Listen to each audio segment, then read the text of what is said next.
This is a picture of the Temple Mount, and this is where Jesus will come back right now. The Dome on the Rock, which is a very Islamic site, is up there, along with the Al-Aqsa Mosque to the left, and so it's a very Islamic place right now. But one day Jesus will come back there. I'm assuming neither one of those things will be there, and he will be ruling and reigning from that particular spot. So the Jews at this time, they were looking for a king who would overthrow Israel's enemies. And at that time, Israel's enemies, it was Rome.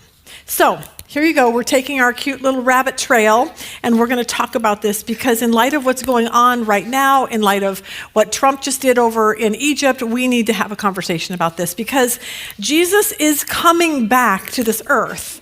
But before he does, there's a lot of bad stuff that's going to happen. And we as Christians need to be prepared for what is coming. And I don't think we are. I think you guys are probably more prepared than most people, but for most Christians out there, they're not. So we need to start looking at the news with biblical eyes. We need to see who the end time players are going to be before this final kingdom arises, before Jesus returns.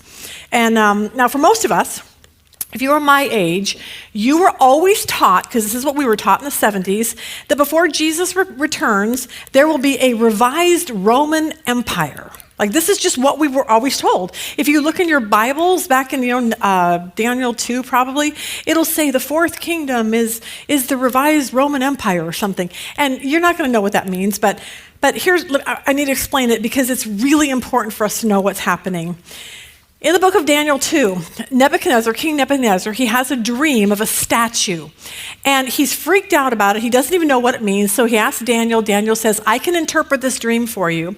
And so he talks to him. This is prophetic. This is prophecy about all the rest of the kingdoms of the world before Jesus comes back and literally crushes the entire statue. So I'm going to show you this here. He tells Nebuchadnezzar, the head of gold, that's you. That is the Babylonian Empire. We know that today as Iraq. Okay, Iraq is Babylon. Now what happened next is the next kingdom, and what happens is each kingdom has to crush the kingdom before. So the Medo-Persian Empire comes along after the Babylonian Empire and crushes the Babylonians and takes over. And so then that would be the chest and arms. Then you have the third one, the Grecian Empire. This would be now Turkey. And if you look at commentaries and you look at maps, you'll see why I say it's Turkey. But this is what's going on here. And then they say that the bottom one down there is the Roman Empire, the fourth one. So Greece took over Medo-Persian, so Greece pretty much took over Iran, Iraq. All of that works really good until you get to this whole thing that we've been taught all of our life, that the Roman Empire is coming. Anyone see that happening? And the answer is no, because it's not how it works. Here's the deal. The Roman Empire never crushed the other two.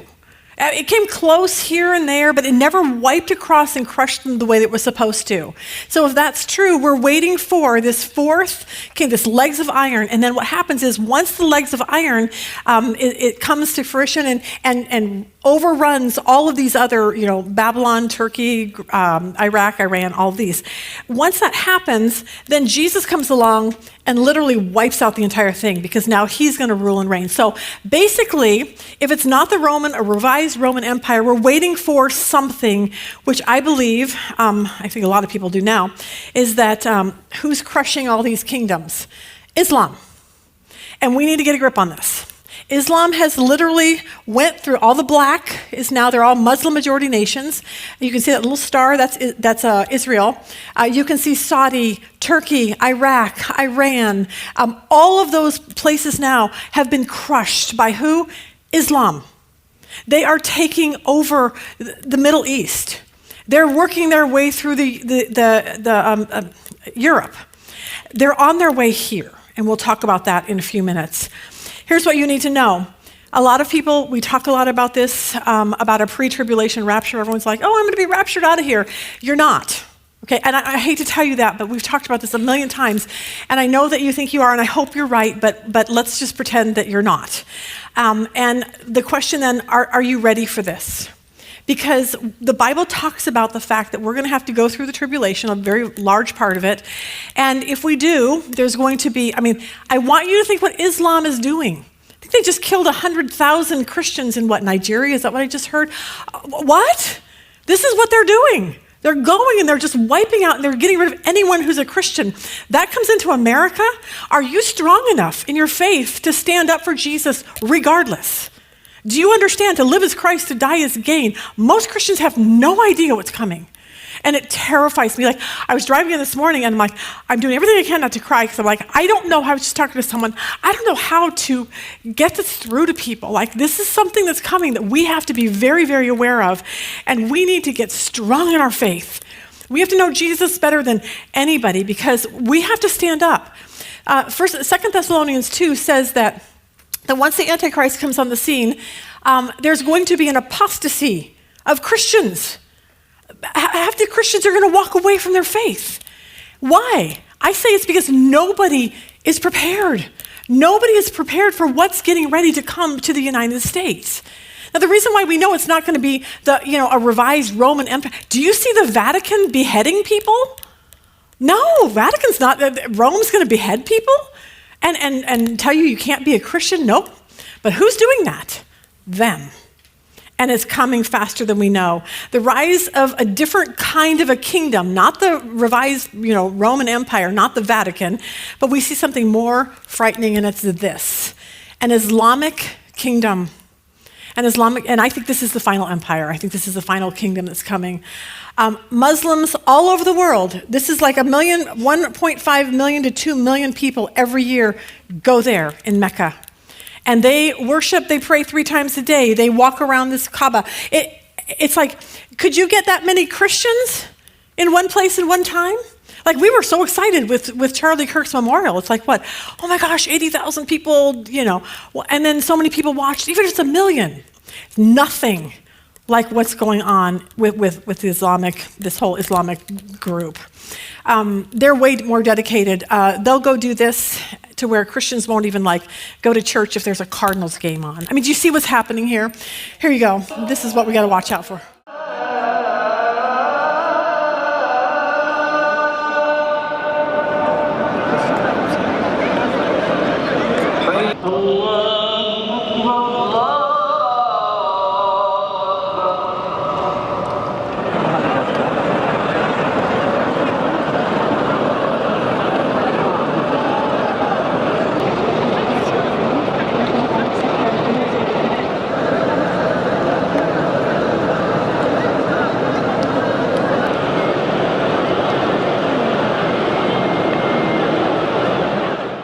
Not sure why, but that should terrify us.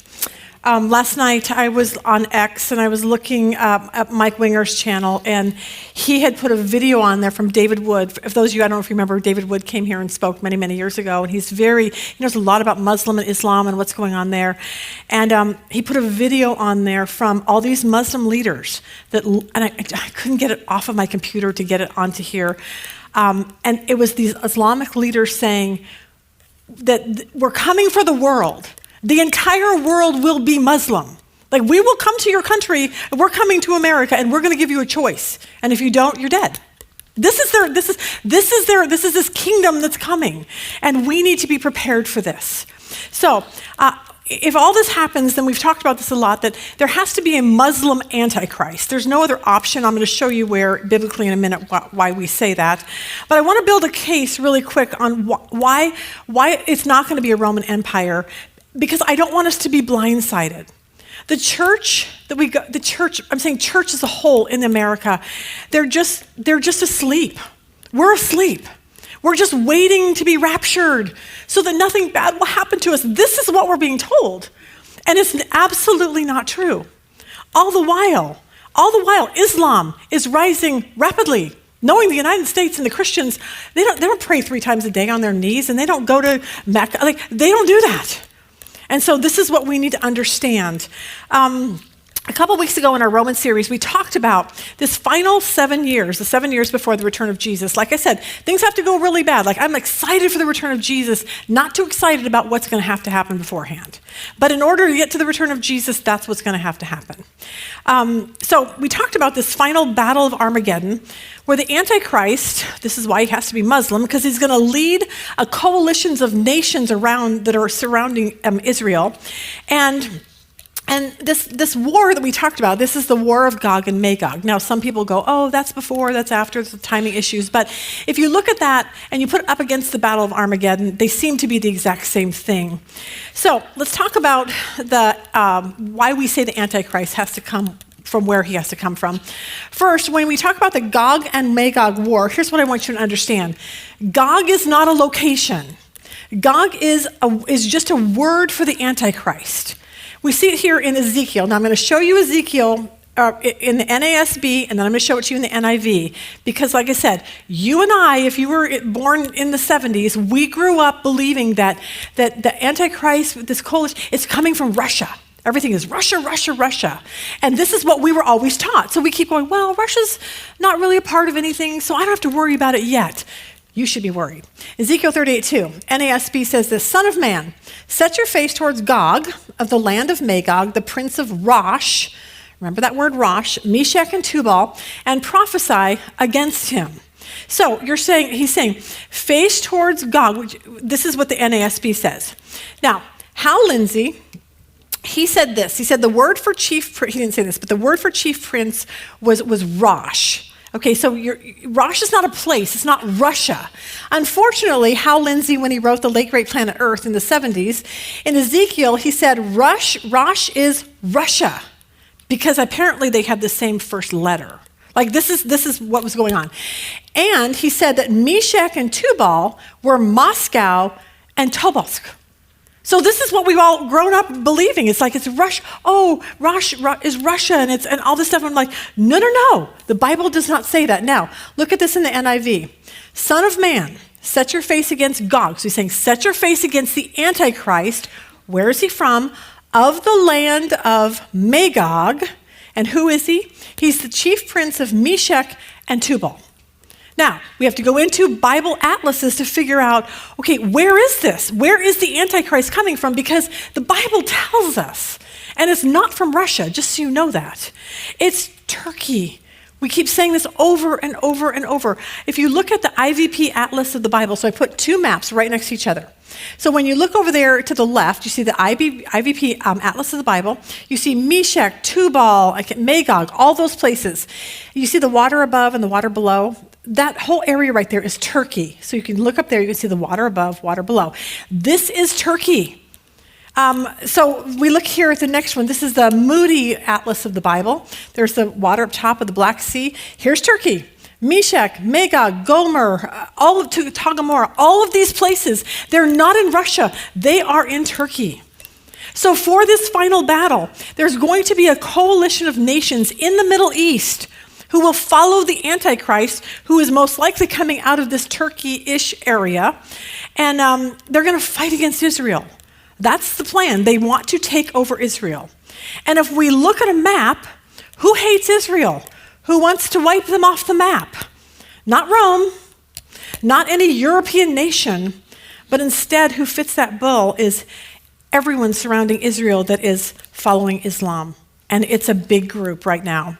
Islam is not going away. It's getting stronger and stronger every single day. So we have got to get a grip on this. Now, when we get this geography down, we can see where the Antichrist comes from. And we showed you this here. Gog, chief Meshach and Tubal, so we know it's Turkey. Micah chapter 5, verse 5, I didn't write it down, but Micah, back in the day when he wrote, he said the Antichrist basically is an Assyrian. And like I said, Assyria is that whole Turkey, northern Iraq, northern Syria area right there. So just so you kind of know that. Here is who's going to be involved in this Gog and Magog war. And there's a reason why I'm telling you this. The other people that will be involved in that is Persia, which is Iran, So you've got a war with Turkey and Iran, who are coming against Israel. You have Cush, which is Sudan, Put, which is Libya. And look what it says. They will be with them with all their shields and helmets. This is going to be a battle. This is going to be a war. They're coming against Israel. Also Gomer. Gomer's in Turkey with all of its troops. So this is a big battle with Beth Togarmah, Turkey. And then it says, from the far north with all its troops, the many nations with you.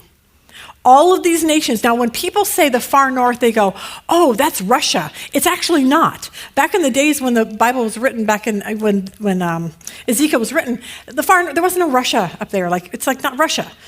So north would have been to them this whole Turkey area that we've been talking about. Now, let's talk about Turkey, because Turkey is a really big player in the end times, and we need to really be watching out for this. And today there is 85 million Muslims who live in Turkey. I think there's like 87 million who live in Turkey, and 85 million of them are Muslims. The leader of Turkey, his name is Erdogan. Erdogan hates Israel. He has strong ties with the Muslim Brotherhood, and they want to just wipe Israel off the map.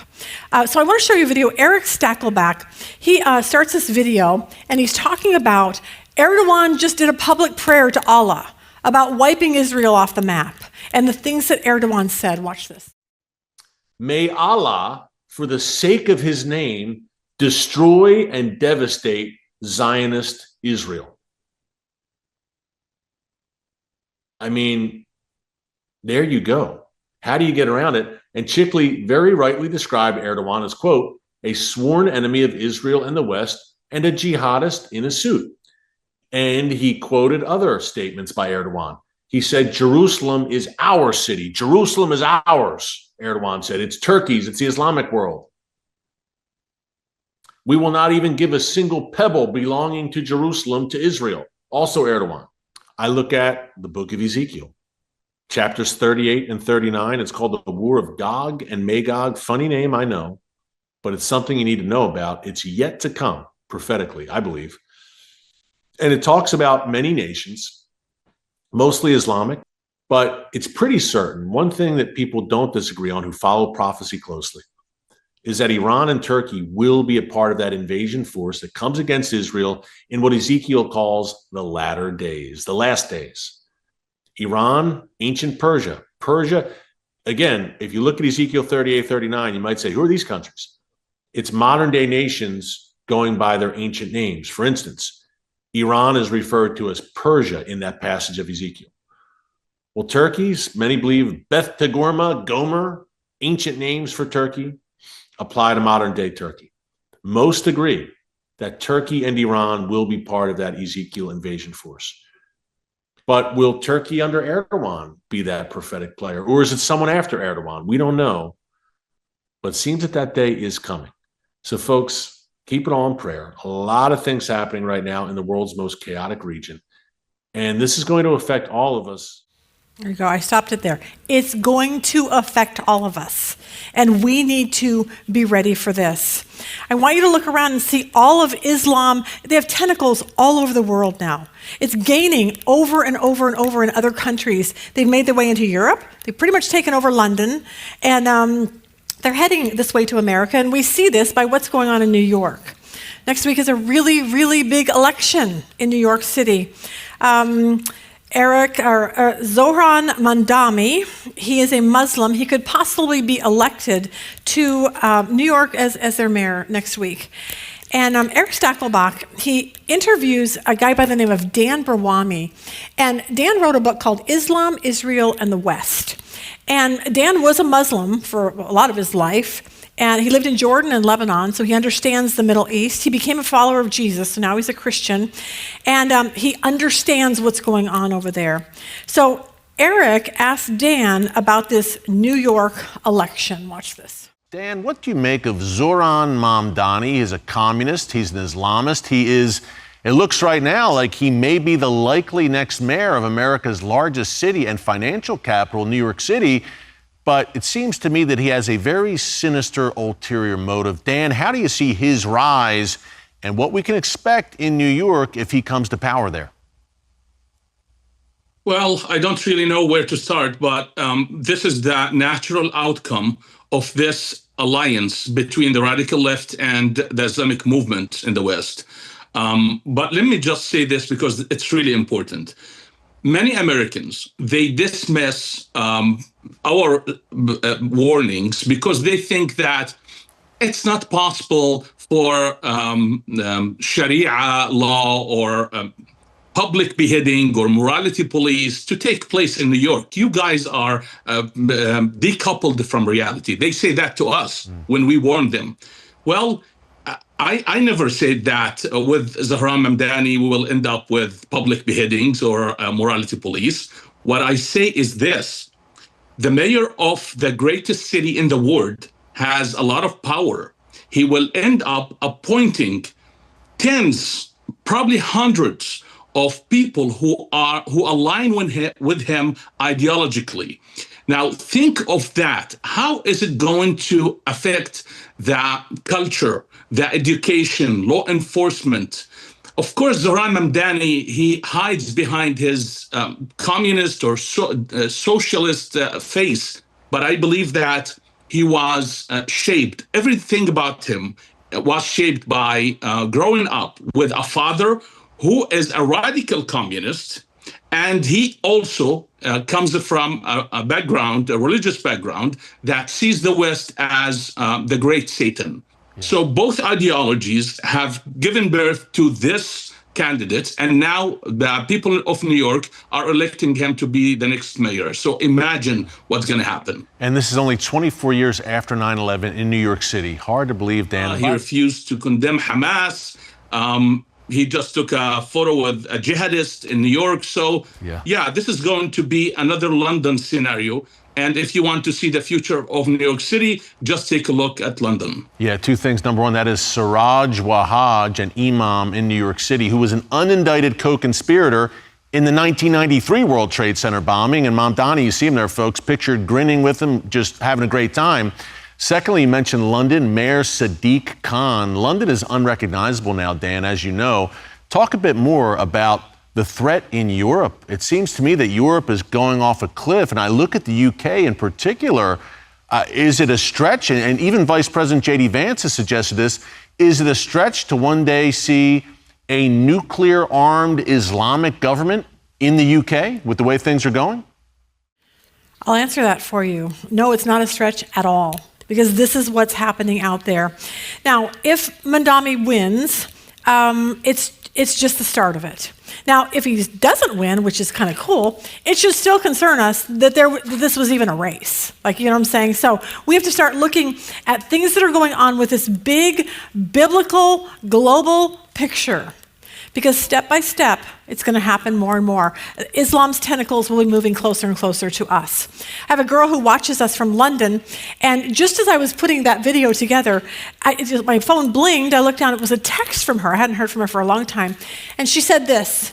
She said, "Lisa, I just sold my house in London, and now we're living full-time in the south of France. What's going on in the UK?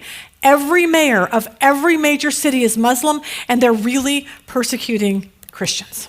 There you go. And I was like, oh, that's got to go in my lesson this week. So that's from someone who's on the ground in London. Now, that's the big picture. That's the big picture of these countries regarding who's going to be involved in this end-time battle. It's got to be Islam. It's got to be the Antichrist will be Muslim. But before that, something else happens. It's called the Psalm 83 war. I kind of tend to think that it could be starting to happen now. I don't know. But here's why. I show you this a lot whenever we talk about this. Here's Israel. You can see Israel now, the greened out places. You've got Gaza towards the bottom, and you have the greened out, this is the West Bank. The majority of Palestinians live in the West Bank. And Gaza, of course, we know what just happened in Gaza. That's not going very well. But for the most part, what you need to understand is around that whole area of green, there's a big fence. If you're Palestinian, you live inside of there, you can't get out without special permits. So it's making them angry. The Palestinians are angry. They don't want a two-state solution. They want Israel wiped off the map. The Palestinians want that land of Israel. We just heard it from Erdogan. We're taking over Jerusalem. This is what they want. This is their whole thing. Now, it's bad in Gaza. It's getting really bad in the West Bank, and this is why. When they took the hostages, for the 200 and some hostages, what happens is that every time Hamas would release some hostages in Gaza, part of the deal is they would have to release Palestinian prisoners from Israeli jails and prisons back into the West Bank. Now, I gave you a thing. Last night, I was looking at this, and I'm like, I know there was more prisoners released beyond these. So I looked it up, and it's actually double the amount here. So in November 2023, the first release of the hostage, they had to release 240 Palestinian prisoners. February 2025, Israelis freed 369 prisoners and detainees after 3 hostages were released. October 2025, what just happened now to getting all the 20 surviving, they released more than 1,900 Palestinian prisoners. These aren't just like, oh, you were shoplifting. These are murderers. These are terrorists. These are people who kill Jews because they hate them, blow up buses. Like, these are bad people. And now they all are back into the West Bank, in the heart of Israel. Like I said, I think that number is not 2,500. I think it's doubled. I saw a whole new thing last night, and I was like, yeah, the 5,000 sounds a lot more than that. Now, after being in prison, how do you think they're going to feel about Israel once they get out? It's going to be bad. I'm just warning you this. All right, so let's go on to these wars. Here's what's happening. The Psalm 83 war, which I'm going to read to you in just a second, this is a war that's going to be involving the neighbors of Israel. You've got Jordan, Lebanon, Syria, and the Palestinians. If you look at this map to the right, you will see Israel is so tiny. It's like, what the heck? Look at Syria. Look at Jordan right below it. To the very left, there's that little sliver of pinkish. That's Israel. Lebanon's to the top of that. So you have Lebanon, Syria, Jordan, and the Palestinians. The Bible names names. He tells us this is the group of people that are going to come against Israel because they hate Israel. So this is why it's separate from the Gog and Magog war, because in this one, Persia's not involved, Sudan, Libya, it's not that. So it's a different war. It's going to happen before. It just feels like the rumblings are going on right now. Let's read Psalm 83 and see what you think. This is a prophecy thousands of years ago about what's going to happen in the end days. O God, do not remain quiet. Do not be silent, and O God, do not be still. For behold, your enemies. Who's God's enemies? How about every person who is a Muslim? They hate God. Behold, your enemies make an uproar, and those who hate you have exalted themselves. They make what? Shrewd plans. They make shrewd plans against who? Your people, the Jews, and conspire together against your treasured ones, the Jews. Verse 4, they have said, come and let us wipe them out as a nation, that the name of Israel be remembered no more, for they have conspired together with one mind. Keep that in mind. They have conspired together, all these countries, with one mind. And then God names names. And he says, the tents of Edom, Ishmaelites, Moab, Hagrites. So if you go back and look at who these are, if you look at the list right there to the right, you'll see Jordan, Lebanon, Gaza, you've got Turkey, all of the nations that are surrounding Israel. Now, I'm telling you all this because what we just saw a couple weeks ago with Trump going to Israel for the release of all the hostages, he then went on to Egypt for a really big meeting with all of who? All of those world leaders in the Middle East. Turkey, Erdogan was there, all of the big boys in the Middle East. Now, I'm going to show you a video that hopefully should stop us like dead in our tracks when we look at this. Because I think we're seeing biblical prophecy coming true before our eyes. The Middle East is shaping up exactly as the Bible says it is before the return of Jesus, before it goes really bad before the return of Jesus. All these nations hating Israel, they want to go to war with them, and they actually will. Now, I'm going to play a video where Trump, he's at this meeting with all of these leaders in the Middle East in Egypt, and here's their goal. What does everybody want to do with Gaza in Israel? Now, here's the problem. Israel wasn't even at this meeting. It was all the nations surrounding them. Israel wasn't there. Netanyahu wasn't even there. And I'm like, why would you have a meeting with surrounding nations who hate the nation of Israel? Why would you all come together to decide the fate of Israel? Like, you're like, what is going on? There's no, like, it doesn't make sense unless you add the Bible into it. And then you're like, oh, I get it. It's all making sense now.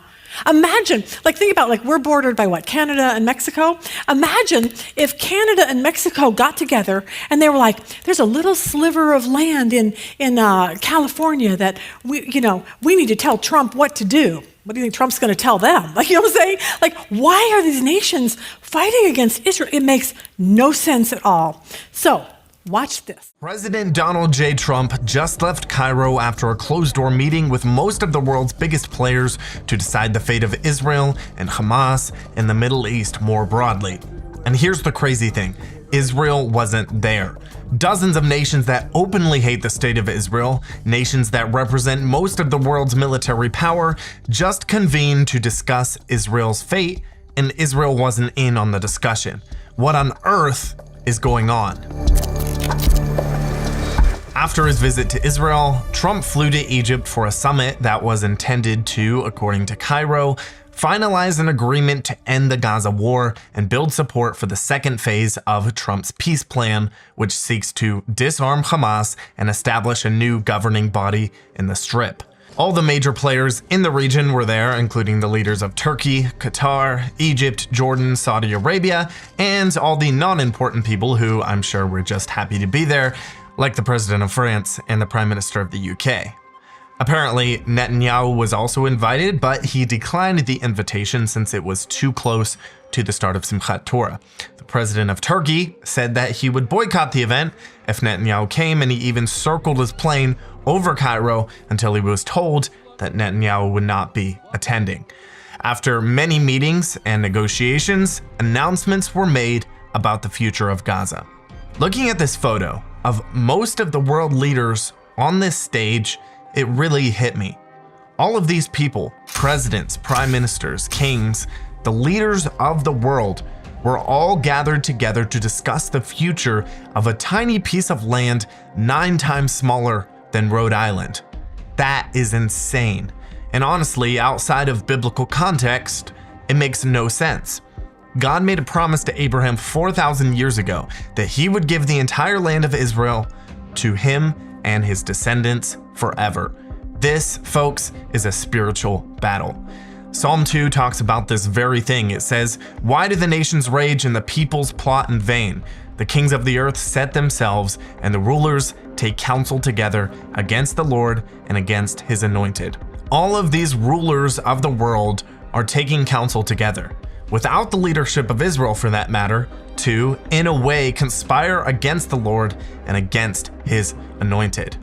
During his speech at the summit, Trump said this: "But today, for the first time anyone can remember, we have a once-in-a-lifetime chance to put the old feuds and bitter hatreds behind us. And that's why so many people in this room, they didn't get along. Some did, some didn't, but they're getting along now. This has brought the people together. This is the first time the Middle East crisis has brought people together as opposed to driving them apart." Serious. Trump thinks this is peace. He has no idea what he's putting together over there. None. He has none. Someone needs to read this to him. "They make shrewd plans against your people and conspire together against your treasured ones. They have said, 'Come and let us wipe them out as a nation, that the name of Israel be remembered no more.' They've conspired together with one mind." That is what is going on. And so that's what I want to just talk about. We have to understand this so we can see biblically, and we can be prepared for what's coming. Because all this to say is this, is that when Jesus showed up to feed all these people with a couple of fish and bread, they weren't thinking this, like, "Oh, yay, Jesus is here to die on a cross for us." They were thinking this, "Yay, Jesus is here to overthrow Rome so we can be free." But here's what you need to understand. Israel will never be free until Jesus comes back. It's not going to happen. And when Jesus comes back, you know what he's coming back as? A warrior. When you see him with blood-soaked, clothes and stuff, it's because he just wiped out who? All of them. Anybody that surrounded Israel, that came against them and his people, he will wipe them out. And then Jesus will set up his throne in Jerusalem on Mount Zion. And the majority of Christians have no idea what's happening. And this is why you and I need to understand this so we can go out and tell people and say, look, you better get prepared. Now, if your Bible looks like that, you're going to be prepared for anything. If you are not reading your Bible, you will be prepared for nothing. And that's my plea today. Please open your Bible, read it, study it. We have to know this like the back of our hand.